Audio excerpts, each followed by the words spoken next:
Today our topic is related to the magnitude measurement of earthquakes. Okay, so we will discuss Richter scale of earthquake magnitude. Magnitude last time जैसे आपने जाना कि magnitude की definition क्या है, intensity of earthquake की definition क्या है. Magnitude is simply it is the measurement of the size of earthquake. Okay. It is the amount of energy released during an earthquake. Okay, magnitude hints toward the size of an earthquake. It depends on the amount of energy released, or we can say it is the amount of energy released during an earthquake. Okay, so now how it is measured? 1935 में Richter Charles, okay, या Charles Richter भी जिसको कहते हैं हम, Charles Richter जो कि California institute of technology में सिस्मोलॉजिस्ट था, उसने एक कंसेप्ट दिया मैग्नीट्यूड का, रिक्टर ने. तो उसने एक स्केल बनाई, तो उसी स्केल को उसने अपने नाम पे जो है रिक्टर स्केल नाम रखा, उसको हम Richter scale of earthquake magnitude कहते हैं. ओके, सो रिक्टर स्केल, इसमें जो है ऑब्जेक्टिव भी आता है कि रिक्टर स्केल किसने डिवाइस की? चार्ल्स एफ रिक्टर ने. और कब की? 1935 में. अमेरिकन सिस्मोलॉजिस्ट जो कि कैलिफोर्निया इंस्टीट्यूट में जो है सिस्मोलॉजिस्ट था. सो दिस मैग्नीट्यूड किस तरह फिर हम मेजर करते हैं, इसमें हम क्या देखते हैं? रिक्टर मैग्नीट्यूड का हम डिटरमाइन करते हैं एक तो ड्यूरेशन से, okay, duration of ground vibration जिसको हम टाइम भी कहते हैं, कितने टाइम ये वाइब्रेशन होती है, और अमाउंट से जिसको हम एम्पलीट्यूड कहेंगे. क्योंकि इसके लिए हम क्या किया जाता है, जो सिस्मोग्राफ की मदद से जो रिटन रिकॉर्ड जिगजैग लाइन्स की सूरत में बनता है, जिसको हम सिस्मोग्राम कहते हैं. ओके, इस सिस्मोग्राम जो कि ट्रेस होता है अर्थक्वेक वेव्स का, सिस्मिक वेव्स का. ओके, इसमें से हम देखते हैं कि जो सरफेस वेव्स हैं, जो लार्जेस्ट ग्राउंड वाइब्रेशन जिसकी वजह से होती है, जो लार्जेस्ट सिस्मिक वेव होगी, सबसे जो बड़ी वेव जो होगी जिसका एम्पलीट्यूड सबसे ज़्यादा होगा, ओके, लार्जेस्ट एम्पलीट्यूड वेव जो है उसको हम जो है लेते हैं, क्योंकि it represents maximum ground acceleration. Okay, इसकी हाइट, वेव हाइट सबसे ज़्यादा होगी और वो रिप्रेजेंट करता है maximum ground acceleration, maximum displacement of the ground. Okay, so इसलिए हम जो है सिस्मिक वेव जो रिकॉर्ड होती है सिस्मिक ग्राफ की मदद से, ओके, एक सिस्मोग्राम बनाता है, उसमें हम लार्जेस्ट एम्पलीट्यूड वेव लेते हैं, उसको मेजर करते हैं हम. ओके, फिर हम कैलकुलेट करते हैं. तो इसकी मदद से हम एस्टिमेट करते हैं कि कितनी एनर्जी रिलीज हुई होगी या मैग्नीट्यूड कितना होगा अर्थक्वेक का. Okay, because energy radiated due to the fracture, due to the rupture along a fault, okay, or magnitude or simply energy radiated by an earthquake is a function of both amplitude as well as the duration, amplitude of waves as well as the duration, that means time. Okay, कितनी amplitude होगी wave की, यानी कि ground जितना disturb हुआ होगा, ground vibration या acceleration जितनी हुई होगी, और साथ साथ कितने टाइम तक, ड्यूरेशन क्या है उस वाइब्रेशन का, जिसको हम टाइम ड्यूरेशन कहेंगे. ओके, इसकी मदद से हम फिर मैथमेटिकली जो है ये कैलकुलेट किया जाता है मैग्नीट्यूड को. Okay, so magnitude is determined, Richter magnitude is determined by measuring the amplitude of the largest this wave, okay, wave recorded on the seismogram with the help of seismograph, the instrument. okay, so क्योंकि हम यहाँ पे standard जो लेते हैं that should be away 100 kilometers about the AP centre, क्योंकि दूर दूर तक अक्रॉस द ग्लोब जो सिस्मिक स्टेशंस होते हैं, क्योंकि सर पे जो सिस्मिक वेव्स विद डिस्टेंस जो है फोकस से और एपी सेंटर से जो है फिर वीकन या एटेन्यूएशन हो जाती है, इसको डैम्पनिंग फैक्टर जिसको हम कहेंगे, उसके लिए एडजस्टमेंट की जाती है. ओके, फिर जो है वैल्यू जो है कैलकुलेट किया जाता है। जो मैथमेटिकली इसको जब हम कैलकुलेट करते हैं तो इसको फार्मूला पुट करते हैं, तो वो किस फार्मूला से दिया गया है, R is equal to log of A divided by T plus B. Here R is because we are calculating magnitude of some earthquake. Okay, क्योंकि ये स्केल आगे मैं बताऊंगा आपको ये लॉग क्यों है। ए जो है वो एम्पलीट्यूड होता है, that means amplitude of the largest seismic wave recorded, and t is the time duration during which vibration, for how many seconds, for how many minutes ground is vibrated, and b is the dampening factor जिसको accommodate या adjustment किया जाता है distance from the epicenter। Normally जो standard जो है इसके लिए लिया जाता है मैग्नीट्यूड डिटरमाइन और कैलकुलेट करने के लिए, उस सिस्मिक स्टेशन का लिया जाता है जो कि अबाउट 100 किलोमीटर हो एपी सेंटर से, और बाकियों के लिए फिर एडजस्टमेंट किया जाता है ताकि सेम वैल्यूज आ जाए।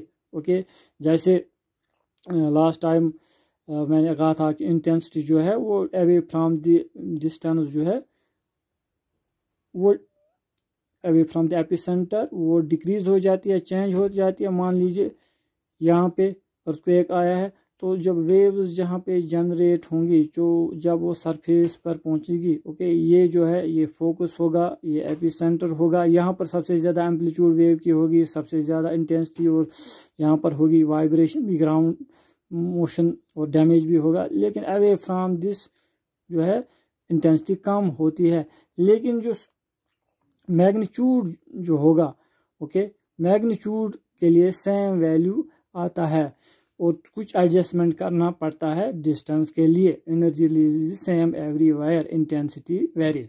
सो क्योंकि एक लॉगरिदमिक स्केल है, इसलिए लॉगरिदमिक स्केल रिक्टर ने ली, बिकॉज क्योंकि छोटे बड़े अर्थक्वेक्स आते हैं, ओके, मैग्नीट्यूड इंटेंसिटी जो अमाउंट ऑफ एनर्जी रिलीज होती है तो वो वेरी करता है। Earthquakes very in strength, in size.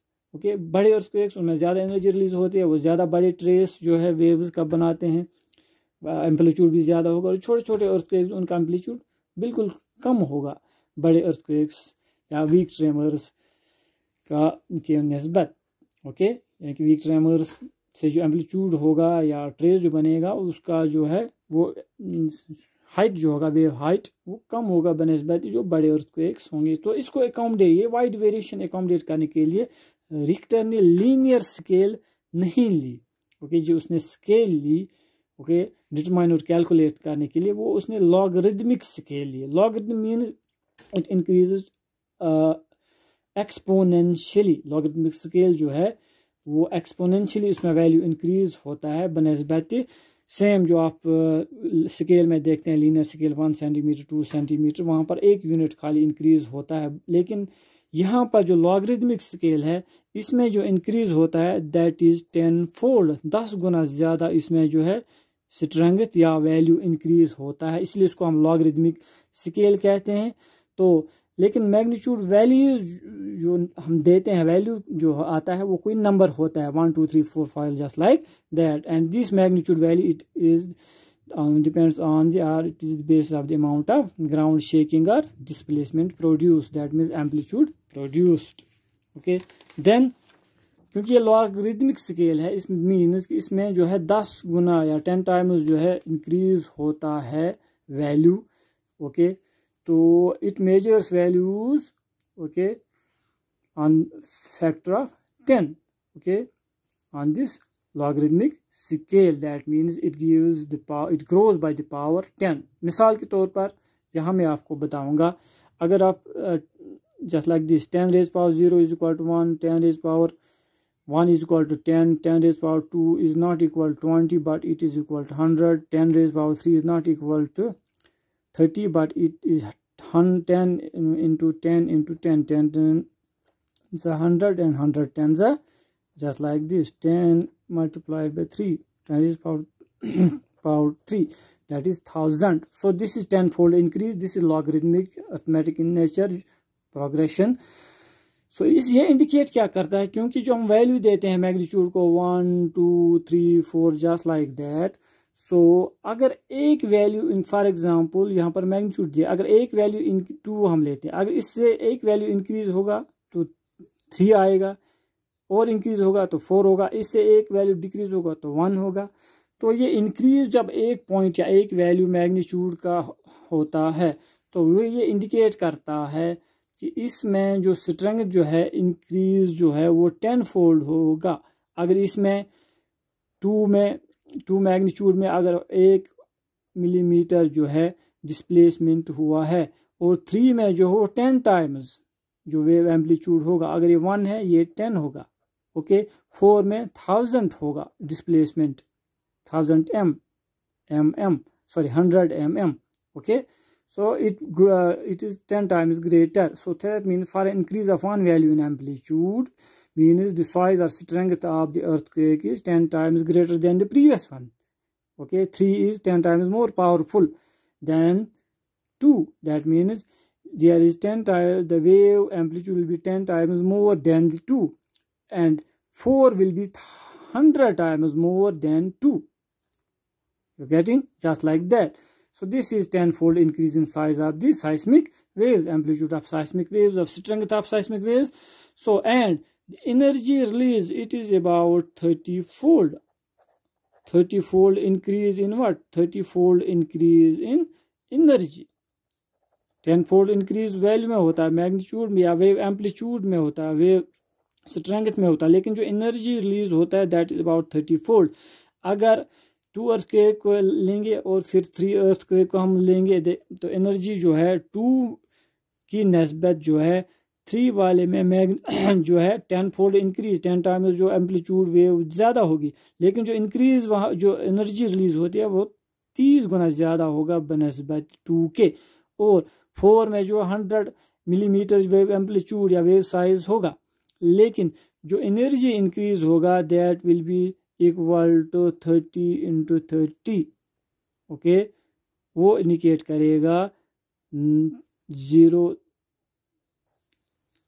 3 into 0 0 3 9. That means 900 times more energy is released in 3 earthquake than 1 or 4 earthquake than 2. You are getting? So just like this energy is released, 30-fold increase in energy ही होता है. Each unit of Richter magnitude, each value, it equates roughly a 30-fold energy increase. 30 into 30 900, then 30 into 30 into 30, just like that 10,000. ये इस तरह ये energy जो है calculate होती है अर्थक्वेक्स की मैग्नीट्यूड में, एम्पलीट्यूड किस तरह इंक्रीज होता है और एनर्जी कितनी जो है रिलीज होती है. फिर इन्हीं मैग्नीट्यूड वैल्यूज़ को हम जो है टेबुलर फॉर्म में जो है इंडिकेट करते हैं, डिफिक्ट करते हैं. मिसाल रिक्टर मैग्नीट्यूड अगर 2 होगा, 3 होगा, 4 होगा, या कभी कभार डेसिमल्स में भी कैलकुलेट होता है 2.5 3.5 जस्ट लाइक दैट. तो कितनी एनर्जी रिलीज होगी और फिर जनरल इफेक्ट क्या होता है, तो वो हम लेकिन टेबुलर फॉर्म में आपको नेक्स्ट क्लिप में दिखाएंगे. Bye then take